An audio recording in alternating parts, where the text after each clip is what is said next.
90 वर्षांच्या आजीबाईंचा स्वाभिमानाचा प्रवास। जामदा ते चाळीसगाव शहरापर्यंतचा जीवन संघर्ष। चाळीसगाव प्रतिनिधी जामदा गावातून दररोज चाळीसगाव शहरात येऊन भाजीपाला विकणाऱ्या 90 वर्षांच्या आजीबाईंची कहाणी सध्या चर्चेचा विषय बनली आहे। आयुष्याच्या संध्याकाळीही कोणावरही अवलंबून न राहता स्वाभिमानाने जगण्याचा त्यांचा हा संघर्ष अनेकांसाठी प्रेरणादायी ठरत आहे। भाजीपाल्याची मोळी आणि न संपणारी जिद्द। जामदा येथील रहिवासी असलेल्या या आजीबाईंना 3 मुले होती, त्यापैकी एकाचे निधन झाले आहे। उरलेली 2 मुले बाहेरगावी राहत असल्याने त्यांच्यासोबत राहण्यासाठी कोणीही नाही।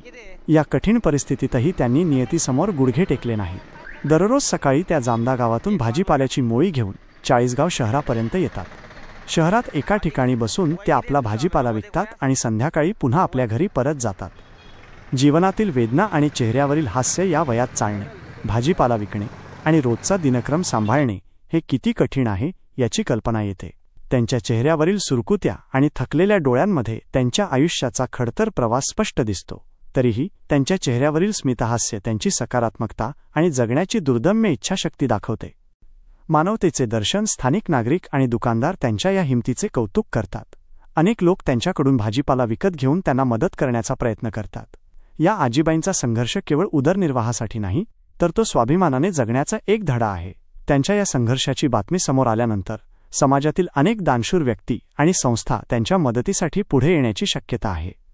या 90 वर्षांच्या आजीबाईंनी दाखवून दिले आहे की परिस्थिती कितीही वाईट असली तरी कठोर परिश्रमाने आणि आत्मविश्वासाने माणूस आपले जीवन आनंदाने आणि स्वाभिमानाने जगू शकतो।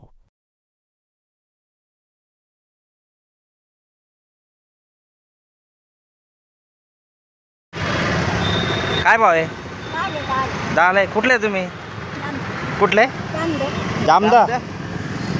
तुमच्या शेतातले का? तुमच्या दुसऱ्याच्या शेतामधून आणलं का? 10 रुपये।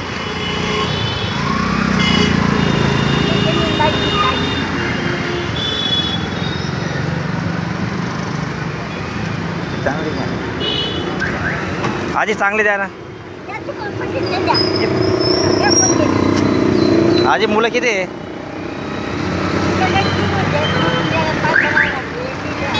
एक वारला का?